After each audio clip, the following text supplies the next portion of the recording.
मुझे बिल्कुल भी उम्मीद नहीं थी कि पूरे कॉलेज की मानी हुई कोल्ड ब्यूटी अचानक सबके सामने आकर सीधे मेरी बाहों में कूद पड़ेगी। यह नजारा देखकर वह लवसिक यंग मास्टर गुस्से से हरा पड़ जाता है। सभी को लगता है कि मेरी तो लॉटरी लग गई है, जो एक गॉडेस खुद आगे बढ़कर मेरा पीछा कर रही है। लेकिन सच तो यह है कि मैं उसे जानता तक नहीं था, बल्कि मुझे तो यह भी शक हो रहा था कि कहीं वह कोई ट्रूथ और डेयर हार गई हो, इसलिए मुझे मजाक का हिस्सा बना रही हो। लेकिन जिसकी मैंने बिल्कुल भी उम्मीद नहीं की थी वह यह था कि मेरा प्यार पाने के लिए वह पूरी रात बॉयज हॉस्टल के नीचे खड़े रहने से भी नहीं हिचकिचाती है। जिस पर यहाँ तक कि जब कैफेटेरिया की फूड ट्रॉली उसके पैर से टकरा जाती है तब भी वह वहां से हटने को तैयार नहीं होती है। इस वक्त अपनी बाहों में उसकी बॉडी की गर्माहट और सॉफ्टनेस को रियल तरीके से फील करते हुए मैं घबराकर दोनों हाथ सिर के ऊपर उठा देता हूँ और सूखी आवाज में कहता हूँ, वो क्लासमेट, क्या हम एक दूसरे को जानते हैं? तुम कहीं मुझ पर झूठा इल्जाम लगाने की कोशिश तो नहीं कर रही हो? जिस पर वह मीठी आवाज में कहती है, पति जी मुझे छोड़िए मत, मैं अब भी और केस चाहती हूँ। यह सुनकर मैं वहीं का वहीं जम जाता हूँ और तुरंत उसका माथा छूकर देखता हूँ। उसे बिल्कुल भी बुखार नहीं था।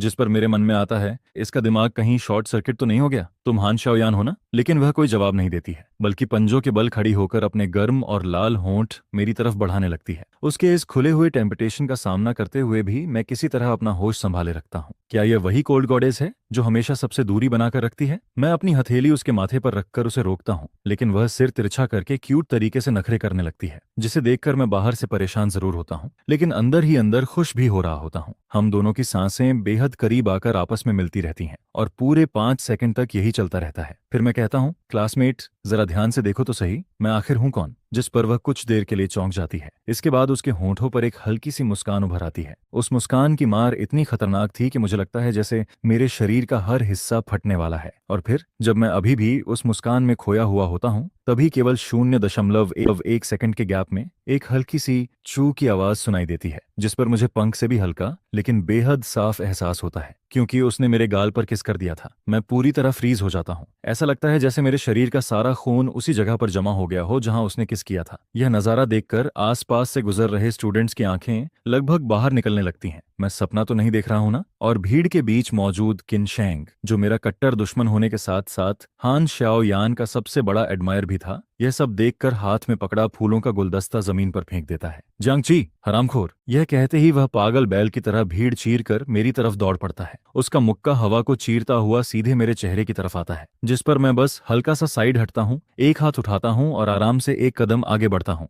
उसकी पूरी ताकत तुरंत दूसरी तरफ निकल जाती है और फिर वह खुद लड़खड़ा कर लगभग गिर पड़ता है, जिससे उसकी पूरी इज्जत मिट्टी में मिल जाती है। खुद को संभालने के बाद वह कांपती उंगली से मेरी नाक की तरफ इशारा करते हुए चिल्लाता है, तूने मुझ पर हाथ उठाने की हिम्मत कैसे की? तू आखिर है कौन? जिस पर आसपास तुरंत सन्नाटा छा जाता है और सभी की नजरें मेरी तरफ टिक जाती हैं। मैं बिना उसकी तरफ देखे ठंडे स्वर में कहता हूँ, स्पष्ट रूप से हान शाओ यान खुद मेरे पास आई थी। यहाँ मौजूद सभी स्टूडेंट्स इसके गवाह हैं। फिर भी तुम झूठ को सच और सच को झूठ साबित करने की कोशिश कर रहे हो। यह सुनकर किन शेंग पूरी तरह निरुत्तर हो जाता है। उसका सीना गुस्से से भर जाता है, चेहरा लाल पड़ जाता है, लेकिन उसके मुंह से एक शब्द भी नहीं निकलता। उसी समय एक गोरा और नाजुक हाथ धीरे से मेरी शर्ट खींचता है, जिस पर अगले ही पल पिघले हुए शहद जैसी मीठी आवाज सुनाई देती है, पति जी। यह सुनते ही किन शेंग के चेहरे पर भयानक अंधेरा छा जाता है। फिर वह एक कदम आगे बढ़कर हान शाओ यान की कलाई पकड़ने की कोशिश करता है। शाओ यान, होश में आओ, क्या इसने तुम्हें कोई दवा दी है? मेरे साथ चलो, मैं तुम्हें मेडिकल रूम ले चलता हूँ। जिस पर हान शाओ यान ऐसे पीछे हटती है जैसे उसने कोई गंदी चीज छू ली हो। मुझे हाथ मत लगाओ। और फिर वह उसका हाथ झटक देती है। अगले ही सेकंड वह पूरा शरीर मेरे साथ चिपका लेती है। और तुम यहाँ से दफा हो जाओ, मुझे सिर्फ मेरे पति चाहिए, मुझे सिर्फ मेरे पति चाहिए। सबके सामने इस हालत में अब सफाई देना भी बेकार था। जितनी देर रुकता उतनी ही मुसीबत बढ़ती। जिस पर मैं गहरी सांस लेता हूँ और इस बड़े से ह्यूमन पेंडेंट को, जो मुझसे चिपक चुका था, आधा खींचते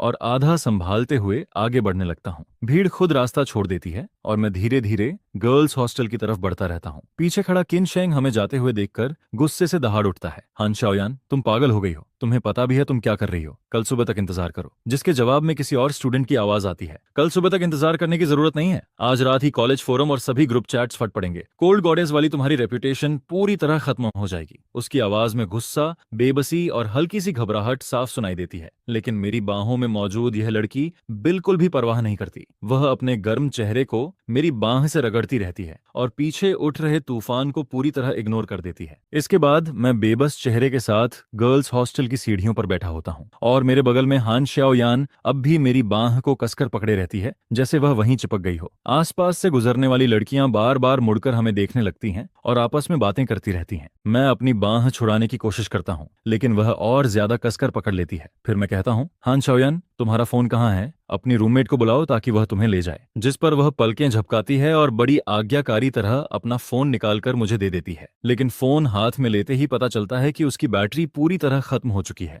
और वह बंद पड़ा है। अब कोई रास्ता नहीं बचता, इसलिए मैं अपना फोन निकालकर किसी क्लासमेट से मदद मांगने की सोचता हूँ। लेकिन जैसे ही मैं फोन अनलॉक करने वाला होता हूँ, हान शाओयान अचानक मेरे कंधे पर सिर रख देती है और धीरे से एक नंबर बोलती है, 50510। यह सुनकर मैं सन्न रह जाता हूँ। तुम्हें मेरे फोन का पासवर्ड कैसे पता है? क्योंकि यह मेरा बर्थडे था और मैंने ये बात कभी किसी क्लासमेट को नहीं बताई थी। एक अजनबी द्वारा मेरा सीक्रेट जान लेने का एहसास मेरे पूरे सिर को सुन्न कर देता है। और फिर जब मैं यह याद करने की कोशिश कर रहा होता हूँ कि आखिर मैंने यह जानकारी कब लीक की होगी, तभी बगल से एक जानी पहचानी और गंभीर आवाज सुनाई देती है, जियांगची, हान शाओयान, इतनी रात को तुम दोनों यहाँ क्या कर रहे हो? ये मेरी एकेडमिक एडवाइजर थी और साथ ही हान शाओयान की मेजर लेक्चरर भी, जिस पर मैं घबराकर खड़ा हो जाता हूँ। टीचर वांग, गुड इवनिंग। जिसके जवाब में वो कहती हैं, वाह, तुम दोनों अपनी रिलेशनशिप को छिपाने में बड़े माहिर निकले। नहीं टीचर, आपने गलत समझ लिया, बहुत बड़ा मिसअंडरस्टैंडिंग है। मेरा और हान का कोई खास रिश्ता नहीं है। आज तो पहली बार मैं जल्दी से सफाई देने लगता हूँ। नहीं, मेरा मतलब है कि आज से पहले तो मैं ये भी नहीं जानता था कि वह कौन है। शायद उसकी तबीयत थोड़ी खराब है। लेकिन टीचर वांग साफ तौर पर मेरी बातों पर विश्वास नहीं करती, जिस पर उनकी नजर बगल में खड़े गुस्से से भरे किन शैंग पर जाती है। किन शैंग, आधी रात हो गई है, अभी तक हॉस्टल वापस क्यों नहीं गए? यहाँ खड़े होकर थर्ड व्हील बनने का इरादा है क्या? जल्दी वापस जाओ। क्या कल सुबह की क्लास नहीं है? जिस पर टीचर वांग हमें कुछ और हिदायतें देती हैं और फिर वापस चली जाती हैं। उनके जाते ही मैं राहत की लंबी सांस लेता हूँ। फिर मेरी नजर हान शाओयान पर पड़ती है। वह अब भी मेरी बाह को कसकर पकड़े रहती है, छोड़ने का कोई इरादा नहीं दिखाती है। जिस पर मैं गौर करता हूँ कि उसके होंठों के किनारों पर हल्की सी मुस्कान भी दिखाई दे रही है, जैसे उसका कोई प्लान सफल हो गया हो। वह बिल्कुल एक क्लिंगी किटन की तरह मेरे साथ चिपकी रहती है। मैं जितनी कोशिश करता हूँ उतनी ही नाकाम हो जाती है। आखिरकार मेरे पास कोई रास्ता नहीं बचता और मैं अपने रूममेट को मैसेज करके मदद मांगता हूँ। काफी देर तक मनाने, बहलाने और तरह तरह की बातें करने के बाद मैं उसे कॉलेज के पास मौजूद एक शांत से लाइट बार में ले जाता हूँ। मुझे भोलेपन में लगता है कि शायद माहौल बदलने से और थोड़ी फ्रेश एयर मिलने से वह कुछ होश में आ जाएगी, लेकिन मैं पूरी तरह गलत साबित होता हूँ। कुछ फ्रूट वाइन पीने के बाद वह संभलने की बजाय और भी ज्यादा बेकाबू हो जाती है। ऐसा लगता है जैसे उसके अंदर लगा कोई सील अचानक टूट गया हो। हल्के नशे में हान शाओयान पहले से भी ज्यादा क्लिंजी हो जाती है। वह मेरी बाह को ऐसे पकड़ लेती है जैसे वह उसकी पर्सनल प्रॉपर्टी हो और बार बार सिर्फ एक ही बात दोहराती रहती है, घर चलो पति जी, मुझे घर ले चलो। इस वक्त रात भी काफी हो चुकी थी। मैं चाहे जितना भी सोचूं, उसे इस हालत में अकेला छोड़कर नहीं जा सकता था। जिस पर मैं उसकी बताई हुई डायरेक्शन के हिसाब से उसे उसके किराए के अपार्टमेंट तक छोड़ने का फैसला करता हूँ। रास्ते भर वह मेरा हाथ पकड़े रहती है, पति जी मत जाइए, आज रात यहीं रुक जाइए ना। जिस पर अचानक मुझे एहसास होता है कि उसके चेहरे की लाली सिर्फ शराब की वजह से नहीं है। मैं हाथ बढ़ाकर उसका माथा चेक करता हूँ और अगले ही पल चौंक जाता हूँ। उसका शरीर डराने वाली हद तक गर्म था, उसे बुखार हो गया था। मैं धीरे से आह भरता हूँ, लगता है आज रात यहाँ से जाना नामुमकिन है। इसके बाद मैं पूरा कमरा छान मारता हूँ, बड़ी मुश्किल से फीवर मेडिसिन ढूंढता हूँ, फिर तौलिया भिगोकर बार बार उसके माथे पर रखता रहता हूँ। वह बुखार में आधी बेहोशी की हालत में होती है, लेकिन फिर भी मेरा हाथ कसकर पकड़े रहती है। उसकी उंगलियां बर्फ जैसी ठंडी होती हैं और उसके होंठों से बार बार टूटी फूटी बातें निकलती रहती हैं, पति जी मत जाइए। इसी तरह जूझते जूझते आधी रात गुजर जाती है। आखिरकार उसका बुखार थोड़ा कम होने लगता है और फिर वह धीरे धीरे गहरी नींद में चली जाती है। मैं उसके बेड के पास फर्श पर बैठा रहता हूँ और उसके सोए हुए चेहरे को देखता रहता हूँ। मेरा मन बेहद उलझा हुआ था। आज रात जो कुछ हुआ था वह किसी सपने से कम नहीं था। मैं अपनी अकड़ी हुई गर्दन घुमाता हूँ और उठकर जाने लगता हूँ, लेकिन तभी मेरी नजर बेड साइड टेबल पर रखे एक फोटो फ्रेम पर पड़ती है। वह जानबूझकर उल्टा करके रखा गया था। मेरी क्यूरियोसिटी जाग जाती है, जिस पर मैं धीरे से उसे पलट देता हूँ। फोटो के अंदर एक पुरानी तस्वीर थी। हाई स्कूल कैंपस की धूप के नीचे स्कूल यूनिफॉर्म पहने एक लड़का एक लड़की को अपनी बाहों में ले खड़ा था। उस लड़की की पोनीटेल बंधी हुई थी और उसके चेहरे पर चमकती हुई मुस्कान थी। वह लड़की कोई और नहीं बल्कि टीनेज हान शाओयान थी, जिस पर मुझे अचानक एहसास होता है कि उसके दिल में पहले से ही कोई था, कोई ऐसा इंसान जो उसके अतीत में रहता था। तो फिर आज रात जो कुछ हुआ, उसकी यह अचानक नजदीकी, उसका बार बार मुझे पतिजी कहना, ये सब आखिर किसके लिए था? क्या यह सिर्फ मेरी किस्मत थी कि मैं उस वक्त उसके सामने मौजूद था, या फिर क्या वह मुझे देखकर उस फोटो वाले लड़के को याद कर रही थी? ये सोचकर मैं खुद पर हल्का सा हंस देता हूँ और चुपचाप वहां से निकलने की तैयारी करता हूँ। लेकिन जैसे ही मैं मुड़ता हूँ, ट्रिंग ट्रिंग, अचानक फोन की तेज घंटी पूरे कमरे में गूंज उठती है। फोन मेरे रूममेट का था, ताकि लोग फिक्र न करें मैं कॉल उठा लेता हूँ। लेकिन दूसरी तरफ से लड़कियों की जोरदार चीख पुकार सुनाई देती है। हेलो हान श्याओयान, तू कहाँ है? फोन बंद है, मैसेजेस का रिप्लाई नहीं दे रही। तू तो फेमस हो गई है, पूरा कॉलेज फट पड़ा है, फोरम पर हर जगह तेरे और उस मिस्टीरियस बॉय के वीडियोस घूम रहे हैं। यह सुनते ही मेरी सांस अटक जाती है, हथेलियों में ठंडा पसीना आ जाता है। जिस पर दूसरी तरफ से फिर आवाज आती है, अरे कुछ बोलो तो, क्या अभी भी रोमांस चल रहा है? इसलिए हम लोगों को टाइम नहीं दे रही क्या? मैं घबरा जाता हूँ, मुझे यह बात साफ करनी ही होगी। अगर ये सब उस फोटो वाले लड़के तक पहुंच गया तो न जाने कैसी गलतफहमियां पैदा हो जाएंगी। जिस पर मैं जल्दी से आवाज धीमी करके कहता हूँ, नहीं नहीं, आप लोग गलत समझ रही हैं, मैं उसका बॉयफ्रेंड नहीं हूँ, मैं बस उसका क्लासमेट हूँ। हान शाओयान ने ज्यादा पी ली थी, ऊपर से उसे फीवर भी था, मैं सिर्फ उसे घर छोड़ने आया हूँ। लेकिन मेरी उम्मीद के उलट दूसरी तरफ न कोई शक होता है न कोई गुस्सा। अगले ही पल वहां जोरदार खुशी की चीखें गूंज उठती हैं। भाई साहब, आप तो हमारे सगे भाई निकले। मैं हैरान होकर कहता हूँ, क्या मतलब? जिस पर वे हंसते हुए कहती हैं, हमारी मैडम तो 10,000 साल पुराने आयरन ट्री जैसी थी, और आखिरकार आपके कारण उनमें फूल खिल गया। हम इस दिन का इंतजार करते करते बूढ़ी हो गई थी। मैं जल्दी से समझाने की कोशिश करता हूँ, नहीं, आप लोग सच में गलत समझ रही हैं, मैं उसका बॉयफ्रेंड नहीं हूँ। आज रात जो हुआ वह सिर्फ एक एक्सीडेंट था। जिस पर अचानक दूसरी तरफ सन्नाटा छा जाता है। मैं राहत की सांस लेने ही वाला था कि तभी वे सब एक साथ पूछ बैठती हैं, तो क्या तुम उसके हायर्ड मेल नैनी हो? क्या? मेल नैनी नहीं हूं मैं उसी कॉलेज का स्टूडेंट हूँ, जियांगची, मैकेनिकल इंजीनियरिंग डिपार्टमेंट। लेकिन उनकी बातें रुकती ही नहीं। जियांगची, गर्ल्स हॉस्टल के सामने हान शाओयान को किस करने वाला मिस्टीरियस बॉय तुम ही थे ना? मैं झल्लाकर कहता हूँ, तो क्या हुआ? इससे क्या साबित होता है? जिस पर वे सब एक साथ बोल पड़ती हैं, सब कुछ साबित हो जाता है। हान शाओयान ने सबके सामने तुम्हें पति कहा था, इससे बड़ा प्रूफ क्या चाहिए? भाई अब एक्टिंग बंद करो, पूरा हमारा डॉर्मेट्री तुम्हारे सपोर्ट में है। वह बीमार है, आज रात तुम्हें वहीं रुककर उसकी देखभाल करनी होगी। उन लड़कियों की अजीब लॉजिक से बहस करना नामुमकिन था। जिस पर मैं सीधा फोन काट देता हूँ। फिर कॉलेज फोरम खोलता हूँ। सर्च पेज पर एक के बाद एक वीडियोस दिखाई देने लगते हैं। बाहर से लेकर गर्ल्स हॉस्टल तक के हर सीन की रिकॉर्डिंग्स, हर एंगल से शूट किए गए वीडियोस। कोल्ड ब्यूटी सबके सामने मिस्टीरियस बॉय की बाहों में कूदी। पति जी, मुझे छोड़कर मत जाइए। कोल्ड गॉडेस की इमेज पूरी तरह टूट गई। असल में यह एक super sweet reverse pursued love story निकली। इन वीडियोस की वजह से हम दोनों पूरे कॉलेज में चर्चा का विषय बन चुके थे। हर कोई ये जानना चाहता था कि आखिर वह कौन है जिसे आइस क्वीन जैसी हान शाओ यान पागलों की तरह चेस कर रही है और पति कहकर बुला रही है। पूरा अपार्टमेंट शांत था, सिर्फ हान शाओ यान की स्टेडी ब्रीदिंग सुनाई दे रही थी। जिस पर मेरा ध्यान फिर उस फोटो की तरफ चला जाता है। उस तस्वीर में मौजूद वह मुस्कुराता हुआ लड़का आखिर कौन था? यही सोचते सोचते रात गुजर जाती है। सुबह होने से ठीक पहले मैं लिविंग रूम के सोफा पर थोड़ी देर के लिए झपकी ले लेता हूँ, लेकिन अचानक बेडरूम से आई एक तेज चीख मुझे जगा देती है। मैं घबराकर दौड़ता हुआ अंदर पहुंचता हूँ। आधी नींद में ही कहता हूँ, हाँ बड़ी मैडम, सुबह सुबह सिंगिंग प्रैक्टिस चल रही है क्या? लेकिन बात पूरी होने से पहले ही मेरी नजर कमरे के अंदर पड़ती है और मैं वहीं जम जाता हूँ। फर्श पर कपड़े बिखरे पड़े थे, फटे हुए स्टॉकिंग्स इधर उधर दिखाई दे रहे थे। पूरा कमरा ऐसा लग रहा था जैसे किसी हस्की डॉग ने रात भर यहाँ तबाही मचाई हो। मेरा दिमाग पूरी तरह खाली हो जाता है। कल रात मैंने सच में सिर्फ उसे दवा खिलाई थी, उसका पसीना साफ किया था और उसे कंबल ओढ़ाया था। इसके अलावा मैंने कोई भी हद पार करने वाली हरकत नहीं की थी। तो फिर फर्श पर पड़ा यह सारा बिखरा हुआ सामान आखिर है क्या? इससे पहले कि कोई मुझे फूल तोड़ने वाला चोर समझ ले, मैं तुरंत वहां से बिजली की रफ्तार से भागने का फैसला करता हूँ। रुको! हान शाओ यान की आवाज बर्फीले तीर की तरह मेरी पीठ में चुभ जाती है, जिस पर मेरा पूरा शरीर अकड़ जाता है और मैं धीरे से पीछे मुड़ता हूँ। अगले ही पल उसकी गर्म सांस मेरे चेहरे से टकराती है। वो मेरी माँ ने फोन किया था, मुझे घर जाकर कपड़े समेटने हैं। भागने की कोशिश कर रहे हो? नहीं नहीं, बैठकर आराम से बात करते हैं। आराम से बात करें। हान शाओ यान अपनी भौहें उठाती है। मेरे कपड़े इस हालत में पहुंच गए हैं और अब तुम जिम्मेदारी से भागना चाहते हो? अब तो पूरे इंटरनेट को पता चल गया है कि तुम मेरे पति हो। सारा फायदा उठाने के बाद अब भाग जाओगे? यह सुनकर मैं लगभग बेहोश होने वाला हो जाता हूँ। फायदा किस बात का? ज्यादा से ज्यादा मैं तो रात भर का अनपेड केयरटेकर ही था जिस पर वह हल्का सा मुस्कुराती है। सच में? जरूरत पड़े तो मैं तुम्हें सारी डिटेल्स याद दिला सकती हूँ। यह सुनकर मैं तुरंत हथियार डाल देता हूँ। ठीक है, तो बताओ तुम चाहती क्या हो? लेकिन जैसे ही वह सिर झुकाकर तौलिया ठीक करने लगती है, मैं उस 0.1 सेकंड के मौके का फायदा उठाता हूँ। एक कदम पीछे हटता हूँ, फिर बिजली की तरह मुड़ता हूँ और दरवाजे की तरफ फिसलते हुए निकल जाता हूँ। अगले ही पल दरवाजा खोलकर सीधे बाहर भाग जाता हूँ।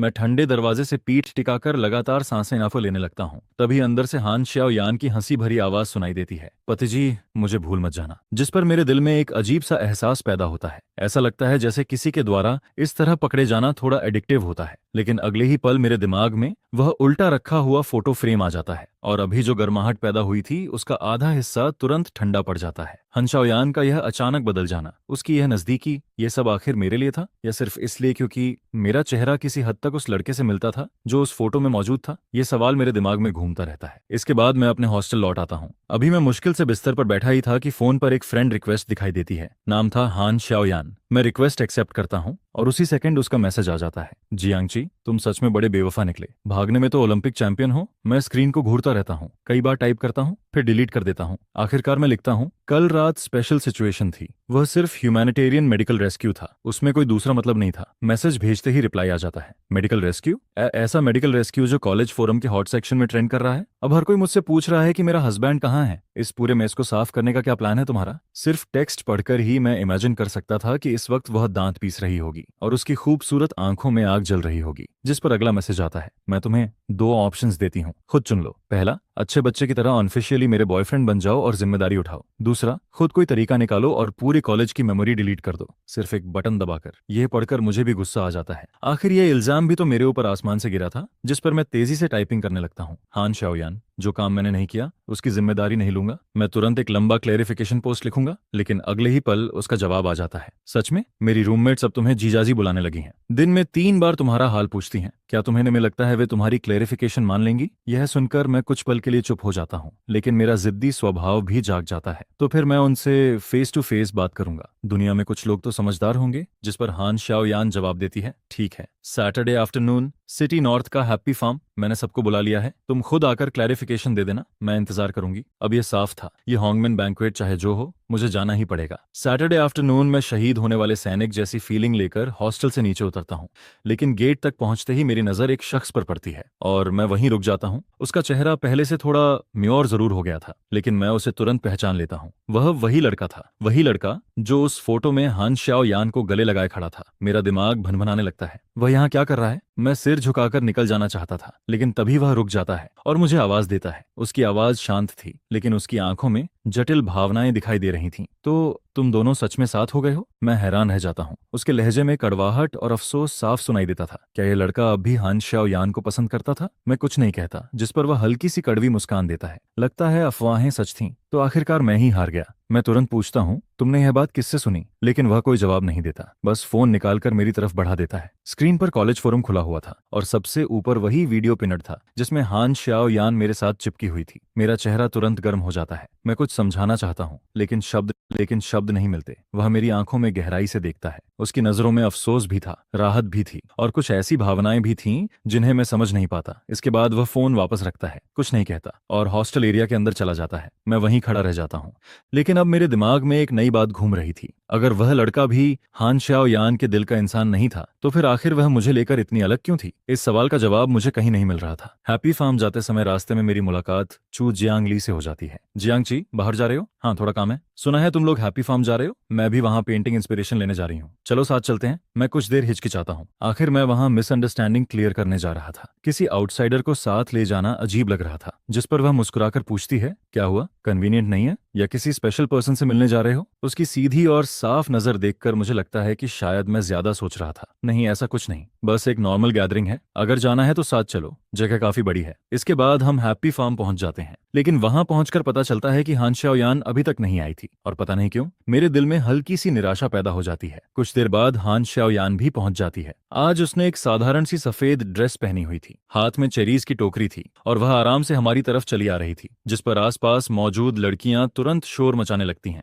वाह, किसने इनवाइट किया था इन्हें? लेकिन Han Xiaoyan किसी और की तरफ नहीं देखती। उसकी नजर सीधे मुझ पर टिक जाती है और उसके होठों पर मीठी सी मुस्कान उभर आती है, इतनी मीठी कि जैसे शहद घुल गया हो। दूसरी तरफ किन शैंग का चेहरा बर्फ की तरह ठंडा पड़ जाता है और तभी टीचर वांग भी वहां पहुंच जाती हैं। हाथ पीछे बांधकर सिर हिलाते हुए कहती हैं, आजकल के बच्चे भी कमाल हैं, प्यार दिखाने के लिए जगह भी नहीं चुनते। यह सुनकर मेरा चेहरा फिर से लाल हो जाता है। सबकी हंसी के बीच मुझे धक्का देकर Han Xiaoyan के बगल वाली खाली सीट पर बैठा दिया जाता है। मैं मजबूरी में उसकी तरफ देखकर कहता हूँ, मिस हान, अब तो सब लोग आ चुके हैं, क्या हम आखिरकार स्क्रिप्ट के हिसाब से अफवाह क्लियर करना शुरू करें? लेकिन हान श्याओ यान कोई जवाब नहीं देती। वह बस आंखों के कोने से छू जियांग ली की तरफ देखती है, फिर हल्की सी मुस्कान के साथ कहती है, वाह जियांग जी, अफवाह क्लियर करने आए हो और साथ में दूसरी लड़की भी ले आए। क्या आप जिम्मेदारी लेने का इरादा भी छोड़ दिया है? यह कहते ही शायद उसे खुद भी अपनी आवाज में छिपी जलन का एहसास हो जाता है, जिस पर वह अपना हाथ उठाकर हल्के से मुंह ढक लेती है। मैं थोड़ा घबरा जाता हूँ और चुपके से सो जियांग ली की तरफ देखता हूँ। वह अब भी वहीं चुपचाप बैठी होती है, जैसे अभी अभी कही गई वह बात उससे बिल्कुल भी जुड़ी ना हो। मैं अजीब सी मुस्कान के साथ सो जियांग ली की तरफ सिर हिलाता हूँ, जिस पर वह भी बस हल्के से जवाब में सिर हिला देती है।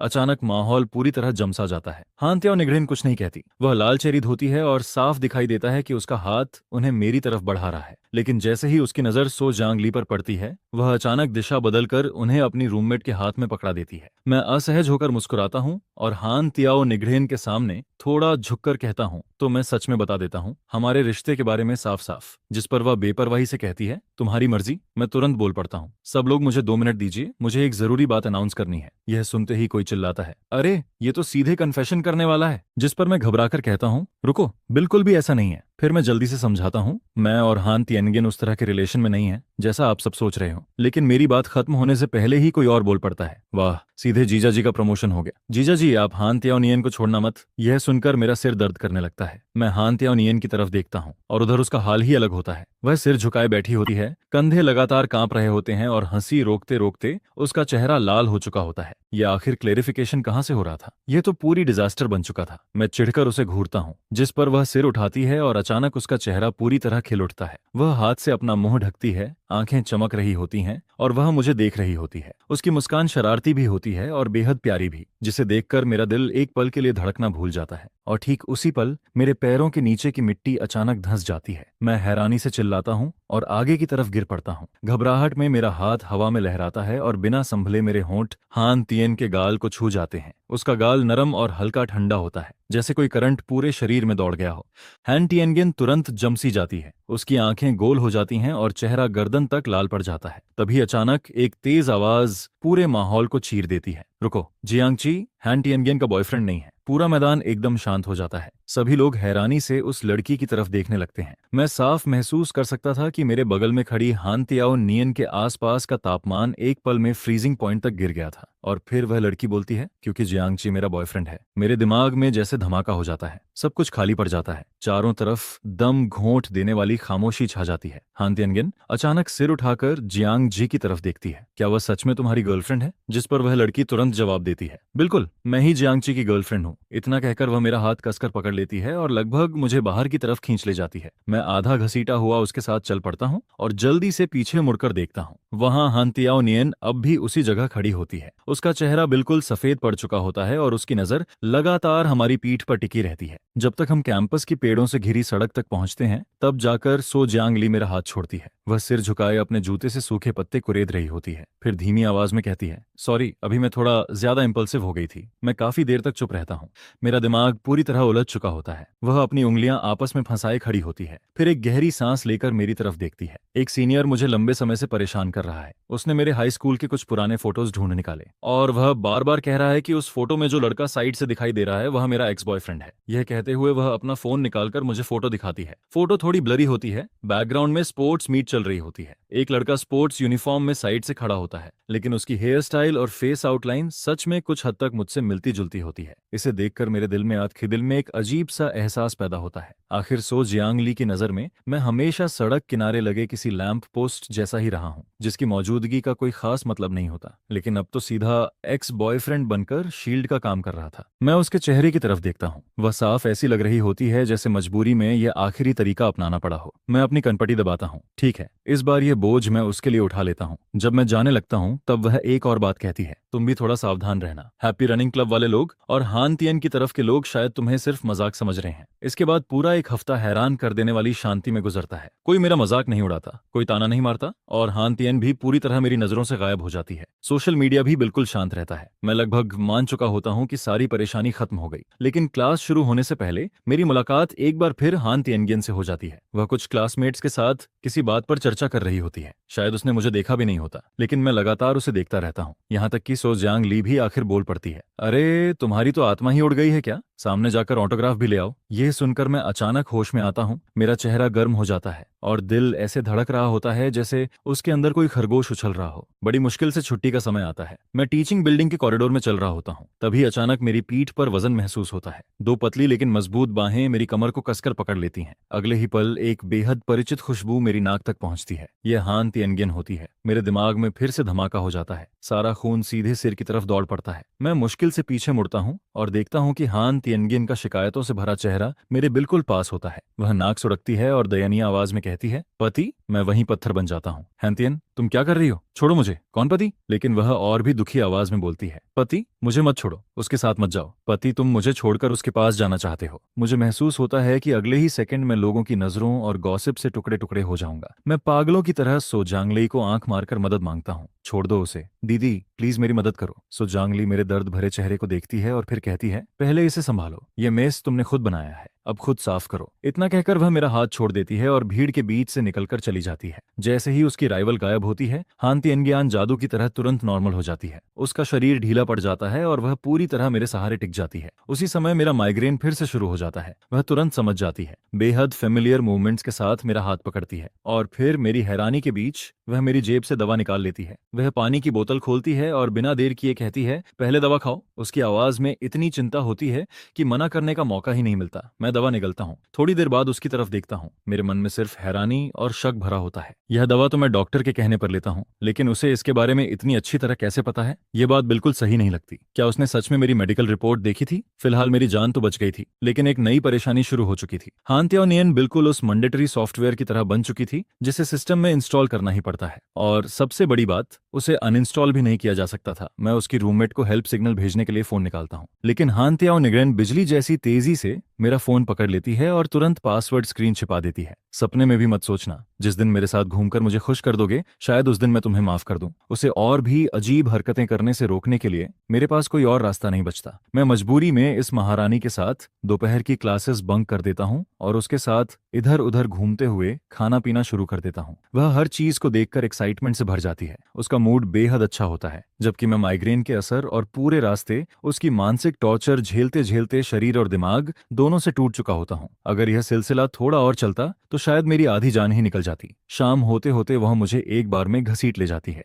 कुछ ड्रिंक्स पेट में जाते ही हान तिएनगियन फिर से अपने दूसरे रूप में आ जाती है। मुझे डॉर्मेट्री वापस नहीं जाना। मैं रूम 308 में तुम्हारे साथ जाना चाहती हूँ। उसकी आवाज ज्यादा ऊंची नहीं होती, लेकिन उसे सुनकर मेरे माथे पर पसीना आ जाता है। मेरे पास सच में कोई उपाय नहीं बचता, इसलिए मैं उसे वापस कैंपस के बाहर वाले अपार्टमेंट में ले जाता हूँ। किसी तरह उसे आराम से बैठाकर मैं वहां से भागने ही वाला होता हूँ कि पीछे से जोरदार खांसी की आवाज सुनाई देती है, जिस पर मैं मजबूरी में वापस लौटता हूँ। पूरा कमरा छान मारने के बाद जाकर दवा मिलती है। मैं अभी उसे पानी के साथ दवा देने ही वाला होता हूँ कि वह अचानक मेरी शर्ट का किनारा पकड़ लेती है। उसकी आंखें धुंधली सी होती हैं। पति, मत जाओ ना प्लीज। उसके गाल हल्के लाल होते हैं और आंखों में पानी चमक रहा होता है। तुम्हें आखिर तक मेरी जिम्मेदारी उठानी होगी। जिम्मेदारी? यह शब्द सुनते ही मैं अनजाने में अपने सिर को छूता हूँ। दिमाग में मौजूद उस टिकिंग टाइम बॉम्ब को याद करते ही मेरे दिल में सिर्फ कड़वाहट बचती है। मेरे जैसे टूटे हुए इंसान के पास आखिर जिम्मेदारी उठाने के लिए बचा ही क्या था? अभी अभी जो भावनाएं दिल में पैदा हुई थीं, वे एक पल में धुएं की तरह गायब हो जाती हैं। मैं जल्दी से वहां से निकलकर लिविंग रूम के सोफा पर जाकर लेट जाता हूँ। अगली सुबह मेरी आंख अचानक घुटन के एहसास से खुलती है। मैं आंखें खोलकर देखता हूँ और वहीं जम जाता हूँ। हान तिएनगियन पूरे शरीर को फैलाकर मुझ पर चढ़ी हुई होती है और बड़े आराम से सो रही होती है। सबसे खतरनाक बात यह होती है कि उसका चेहरा मेरे चेहरे से 1 सेंटीमीटर भी दूर नहीं होता। उसकी गर्म सांसें लगातार मेरे होंठों को छू रही होती हैं। मेरे पूरे शरीर के रोंगटे खड़े हो जाते हैं। मैं हल्का सा खनखारता हूँ, जिस पर उसकी पलकें हल्के से कांपती हैं। आंखों के कोने में एक शरारती मुस्कान झलकती है और फिर वह दोबारा आंखें बंद कर लेती है। अब मुझसे भी नाटक नहीं होता। हाँ तियान, तुम्हारा स्लीप वॉकिंग अब बहुत ज्यादा बढ़ गया है। इसका इलाज करवाना पड़ेगा। वह तुरंत बोल पड़ती है, जियांगची, तुम मौका देखकर फायदा उठा रहे हो। मैं हंस देता हूँ। अच्छा, नाटक जारी रखो। वैसे भी इस स्क्रिप्ट को बदले हुए तुम्हें काफी समय हो गया है। तुम झूठ बोल रहे हो। साफ दिख रहा है कि तुम्हारे मन में बुरे इरादे हैं। मैं तुरंत जवाब देता हूँ। आधी रात को बेडरूम से निकलकर यहाँ तक जीपीएस की तरह एक्यूरेट तरीके से कौन पहुंचा था? और फिर खुद को कंबल बनाकर मेरे ऊपर कौन लेट गया था? ऊपर से चोरी और सीना जोरी भी कर रही हो। सच में प्रोफेशनल हो तुम। वह तुरंत मुंह फुलाकर कहती है, वह मैं नहीं थी, मैं स्लीप वॉकिंग कर रही थी। अच्छा, स्लीप वॉकिंग?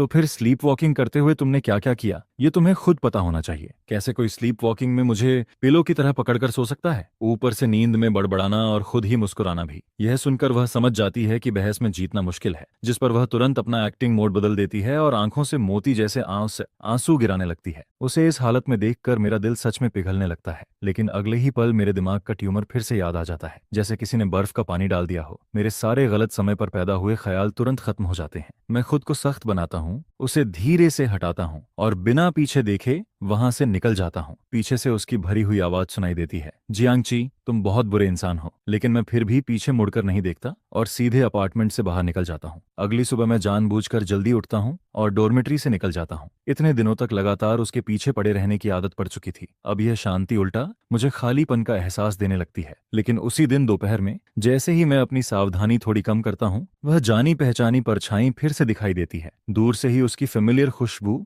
हवा में तैरती हुई मेरे पास पहुंच जाती है। हमारी नजरें मिलती हैं। माहौल ऐसा लगता है जैसे हवा में बिजली चमक रही हो। मैं कुछ समझ पाऊं उससे पहले ही वह तेजी से दौड़कर सीधे मेरी बाहों में आ गिरती है। पति, क्या कल तुम मुझसे नाराज हो गए थे, इसलिए मुझे छोड़कर भाग गए थे? मैं मन ही मन सोचता हूँ कि अगर सच में शिकायत भी होती तो क्या मैं बोल पाता? नहीं, ऐसी कोई बात नहीं है, ज्यादा मत सोचो। मुंह से मैं ऐसा कहता हूँ, लेकिन शरीर उसे दूर धकेलने की कोशिश कर रहा होता है। दिक्कत बस इतनी होती है कि मैं उसे हिला तक नहीं पाता। आसपास के स्टूडेंट्स एक साथ हमारी तरफ देखने लगते हैं। कई लोगों के फोन की स्क्रीन चुपचाप चमक रही होती है। मुझे पूरा यकीन हो जाता है कि कल कॉलेज फोरम की पिंड पोस्ट यही होने वाली है, जियांगची और हान तियन के रहस्यमयी रिश्ते का खुलासा। दिन दहाड़े इस तरह चिपकने का मतलब आखिर क्या था? जितने ज्यादा लोग देखने लगते हैं, हान तियन उतना ही कसकर मेरी कमर पकड़ लेती है, यहाँ तक कि अपना सिर भी मेरी छाती में छुपा लेती है। तभी अचानक उसकी कुछ बेस्ट फ्रेंड्स वहां से गुजरती दिखाई देती हैं। हमारी नजरें मिलती हैं। उनकी आंखों में साफ शरारत दिखाई देती है, लेकिन वे जानबूझकर अनजान बनने लगती हैं। मैं लगभग रोते हुए कहता हूँ, मेरी प्यारी बहनों, इसे यहाँ से ले जाओ, मैं तुम सबको बारबेक्यू खिलाऊंगा।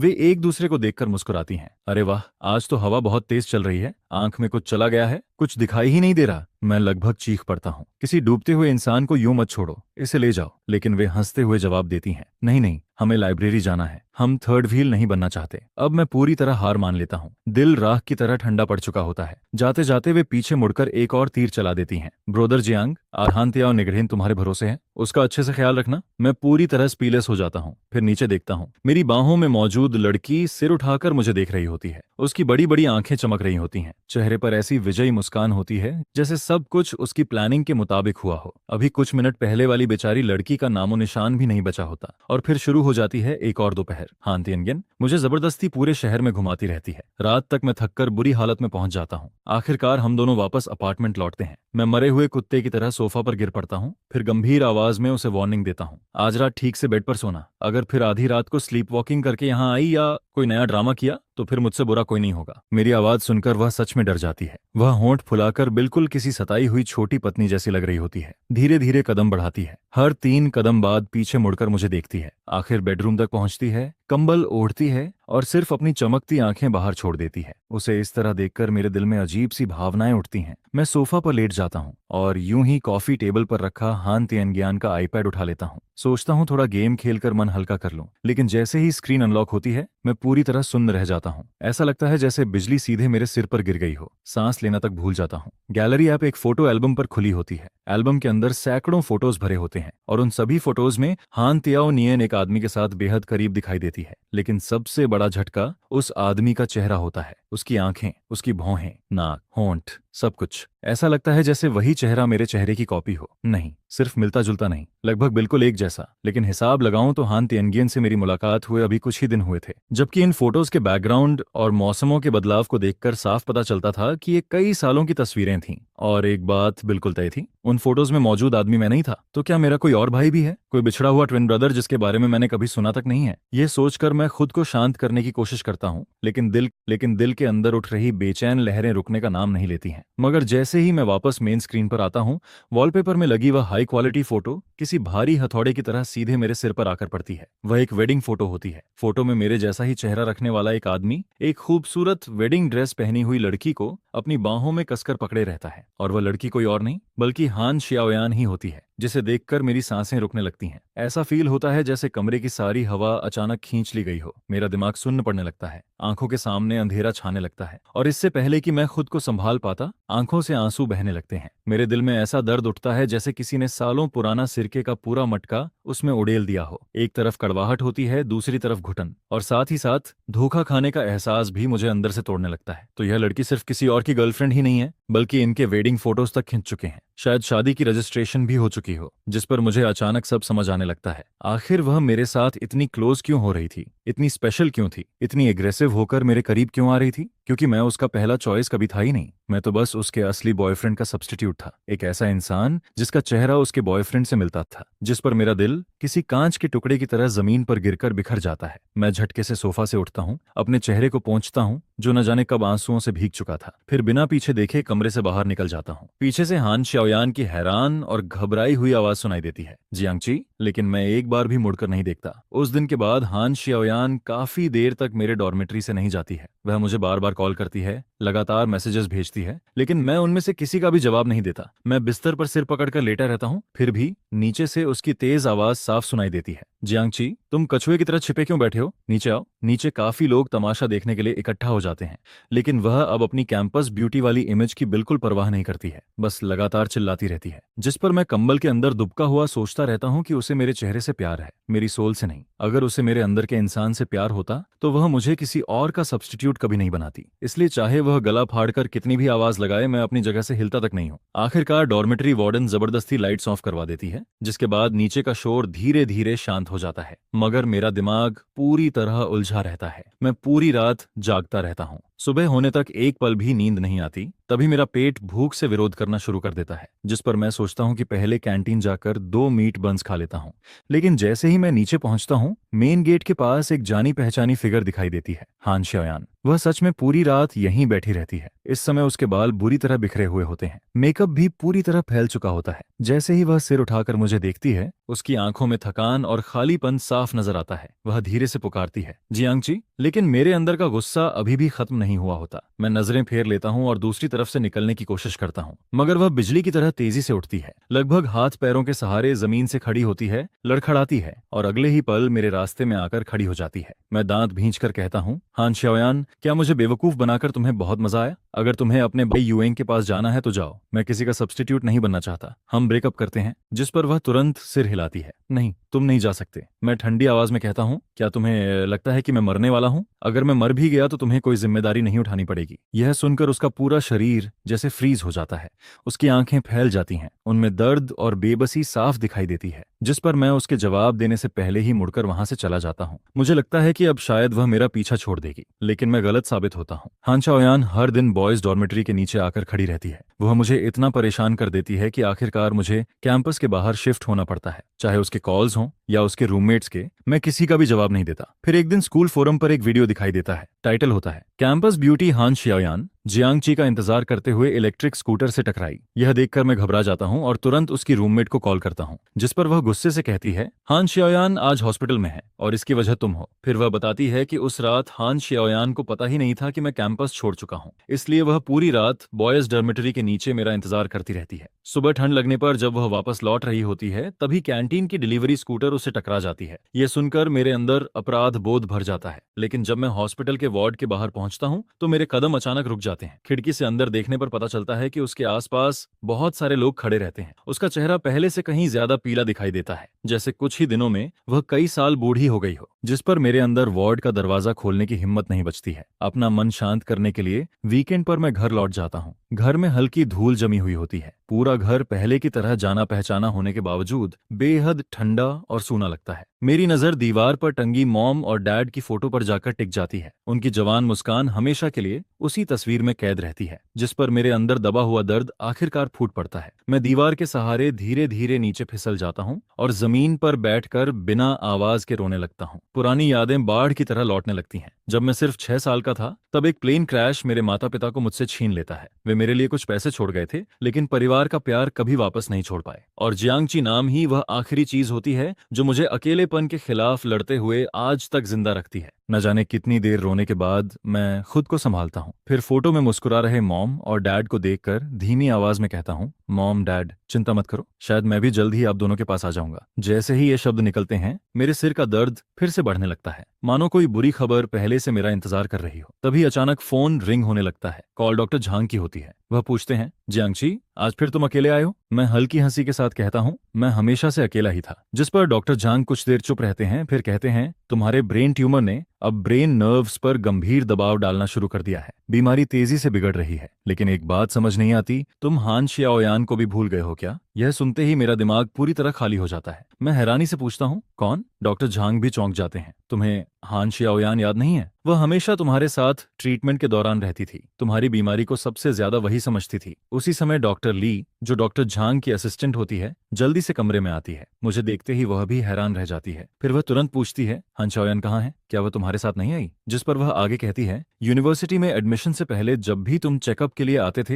हान शियाओयान हमेशा तुम्हारे साथ रहती थी। तुम्हारी मेडिसिन का हर रिएक्शन उसे याद रहता था, यहाँ तक कि तुम्हारी डेली हैबिट्स भी उसे तुमसे ज्यादा पता थीं। मैं उसे कैसे भूल सकता हूँ? डॉक्टर झांग और डॉक्टर ली की बातें मेरे बिखरे हुए दिमाग में टूटे हुए टुकड़ों की तरह टकराने लगती हैं। आखिर हान शियाओयान को मेरे फोन का पासवर्ड कैसे पता था, जो मैंने कभी किसी को नहीं बताया था? उसे ये कैसे पता था कि मेरी इमरजेंसी मेडिसिन किस पॉकेट में रखी रहती है, कौन सी दवा कितनी लेनी है? यह भी वह हमेशा सिचुएशन के हिसाब से सही सही बता देती थी।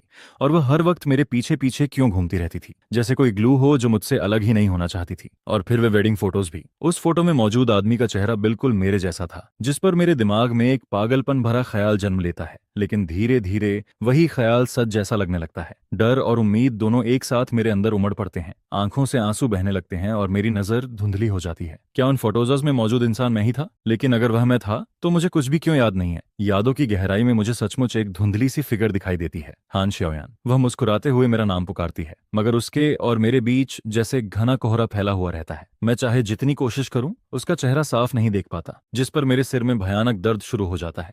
आंखों के सामने सब कुछ धुंधला होने लगता है। रोशनी और अंधेरा बार बार बदलने लगते हैं। डॉक्टर झांग और डॉक्टर ली की घबराई हुई आवाजें मेरे कानों में गूंजती रहती हैं। लेकिन अगले ही पल मेरी चेतना पूरी तरह खत्म हो जाती है। एक ऑपरेशन पूरे 1 दिन और 1 रात तक चलता है। बेहोशी के दौरान मुझे कई जानी पहचानी आवाजें सुनाई देती हैं, कुछ पास से, कुछ बहुत दूर से। वे सब चिंता से भरी हुई होती हैं। आखिरकार मैं भारी पलकों को खोलने में सफल हो जाता हूँ। सबसे पहले मेरी नजर एक जोड़ी लाल और सूजी हुई आंखों पर पड़ती है। वे आंखें आंसुओं से भरी होती हैं और बिना पलक झपकाए मुझे देख रही होती हैं। वह हान शियाओयान होती है। वह मेरा हाथ कस कर पकड़े रहती है। उसका हाथ ठंडा होता है और हल्का कांप भी रहा होता है। तभी डॉक्टर ली खुश होते हुए अंदर आती हैं। उनके हाथ में नई स्कैन रिपोर्ट होती है। जियांगची, तुम जाग गए, बहुत अच्छा हुआ। ऑपरेशन पूरी तरह सक्सेसफुल रहा है। डॉक्टर झांग ने तो खास तुम्हारे लिए 1 साल विदेश में ट्रेनिंग ली थी, इसी सर्जरी की तैयारी के लिए। देखो, ट्यूमर पूरी तरह निकाल दिया गया है। जिस पर कमरे का दरवाजा फिर से खुलता है। डॉक्टर झांग थके हुए चेहरे के साथ अंदर आते हैं। हान शियाओयान तुरंत मेरा हाथ छोड़कर उनके पास जाती है और उनका हाथ पकड़ लेती है। डॉक्टर झांग, थैंक यू, आपका बहुत बहुत धन्यवाद। फिर वह घबराकर पूछती है, क्या जियांगची की मेमोरी वापस आ सकती है? डॉक्टर झांग हल्की मुस्कान के साथ कहते हैं, मैं डॉक्टर हूँ, ये मेरा फर्ज था। लेकिन इतने सालों में अगर किसी ने सबसे ज्यादा मेहनत की है तो वह तुम हो शियाओयान। तुमने कभी जियांगची का साथ नहीं छोड़ा।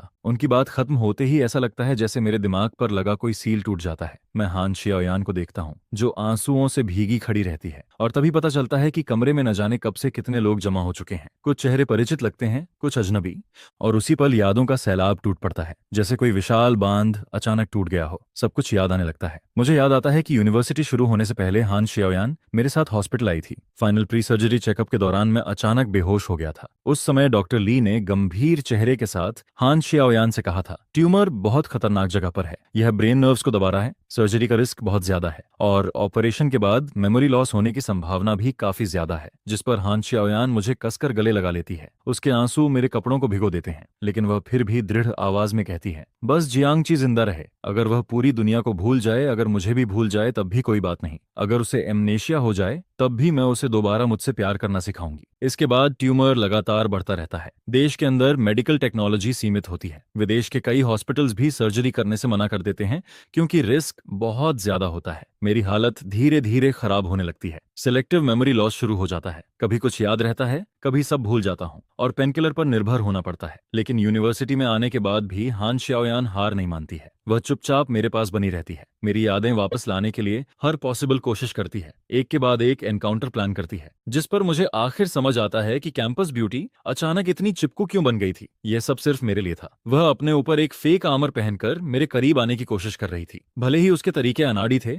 लेकिन उसकी जिद कभी खत्म नहीं होती थी। जिस पर मुझे यह भी समझ आता है कि उसके रूममेट्स, मेरे रूममेट्स किनशैंग, यहाँ तक कि एकेडमिक एडवाइजर तक, उन सभी सिचुएशंस में जानबूझकर शामिल होते थे। वे सब मिलकर हमारी मदद रहे थे। वे सभी एक ऐसी जाल बुन रहे थे जिसमें प्यार, उम्मीद और यादें भरी हुई थीं। हमारी पहली मुलाकात, किनशैंग के साथ मेरा कॉन्फ्लिक्ट, हैप्पी फार्म वाला इंसिडेंट, स्कूल कॉरिडोर की मुलाकात, यहाँ तक कि चू जियांगली भी, सब कुछ मेरी मेमोरी वापस लाने की योजना का हिस्सा था। जिस पर आखिर मुझे एहसास होता है कि जिस चीज को मैं सब्स्टिट्यूट लव समझता रहा, उसके पीछे सैकड़ों दिनों की मेहनत छिपी हुई थी। हर बार उम्मीद टूटने के बाद फिर से शुरुआत करने की हिम्मत छिपी हुई थी। और सबसे बढ़कर हान शाओयान का वह प्यार छिपा हुआ था जिसने अपनी सारी ताकत दांव पर लगा दी थी। तभी हान शाओयान की उत्साहित आवाज मुझे वर्तमान में वापस खींच लाती है। जियांगची, जियांगची। मेरी आंखों से आंसू लगातार बहने लगते हैं। उसके हाथ भीग जाते हैं जिन्हें वह अब तक मजबूती से पकड़े रहती है। मैं उसका हाथ वापस पकड़ लेता हूँ। शाओयान, मेरी आवाज कांपने लगती है। तुमने बहुत कष्ट सहा है, मुझे माफ कर दो। मैंने तुम्हें इतना इंतजार करवाया, तुम्हें इतने दुख दिए। यह सुनते ही हान शाओयान खुद को रोक नहीं पाती। वह रोते हुए मेरी बाहों में कूद पड़ती है। हम दोनों छोटे बच्चों की तरह एक दूसरे को पकड़कर रोने लगते हैं। सारे डर, सारी तकलीफें, इंतजार का दर्द और दोबारा एक दूसरे को पाने की खुशी, सब कुछ उन गर्म आंसुओं में घुल जाता है। वह मेरी छाती से लगकर सुबकते हुए कहती है, सब तुम्हारी गलती है। तुम्हारी वजह से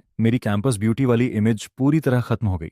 मैं तो किसी ग्लू की तरह तुम्हारे पीछे चिपकी घूमती रही। जिस पर मैं मुस्कुराकर कहता हूँ, ठीक है, सारी गलती मेरी है, मेरी प्यारी लिटिल ग्लू मिस। अब रोना बंद करो, ज्यादा रोगी तो सुंदर नहीं लगोगी। तभी कमरे में मौजूद बाकी लोग शोर मचाना शुरू कर देते हैं। उनमें से एक कहता है, अरे भाई, ये आदमी रोज हमें समझाता था कि हान शाओयान एक घमंडी कैंपस ब्यूटी है, अमीर है, खूबसूरत है, बस दूर से देखने लायक है। दूसरा तुरंत बोल पड़ता है, और खुद कैंपस ब्यूटी के लिए कंपटीशन भी करता रहता था। जिस पर किन शेंग हंसते हुए कहता है, हान शाओयान तो पहले से ही कैंपस ब्यूटी थी, उसे इमेज बिल्डिंग की क्या जरूरत थी? अगर तुम उसकी कदर नहीं करते तो मुझे दे दो। यह सुनकर मैं तुरंत उठकर उसे मारने दौड़ता हूँ, लेकिन गलती से सर्जरी वाली जगह पर जोर पड़ जाता है, जिस पर दर्द से मेरी चीख निकल जाती है। हान शाओयान घबराकर मुझे वापस पकड़ लेती है। सब लोग जोर जोर से हंसने लगते हैं। मैं गुस्से का नाटक करता हूँ, लेकिन चेहरे पर मुस्कान खुद ब खुद आ जाती है। फिर मेरी नजर बगल में खड़े दूसरे शख्स पर जाती है। यांगशु, तुम तो उससे भी बड़े खिलाड़ी निकले। शाओयान के साथ फेक कपल बनकर जो इंटीमेट फोटोज खिंचवाई थी और हर बार मेरे सामने जो प्रोवोकिंग लुक देते थे, वह एक्टिंग तो ऑस्कर लेवल की थी। जिस पर यांगशु अपनी नाक खुजाते हुए अजीब सी हंसी हंसता है। शायद मेरे उस लुक से वह थोड़ा डर गया था, जिसमें मैं उसे जिंदा निगल जाने जैसा घूर रहा था। इसके बाद जब मैं हॉस्पिटल से डिस्चार्ज हो जाता हूँ और रेगुलर चेकअप के लिए वापस जाता हूँ, तब डॉक्टर मेरी नई रिपोर्ट देखते ही राहत की सांस लेते हैं। उनके चेहरे पर लंबे समय बाद पूरी तरह निश्चिंत मुस्कान दिखाई देती है। यह सचमुच एक मिरेकल है जियांगची। ट्यूमर को पूरी तरह रिमूव कर दिया गया है और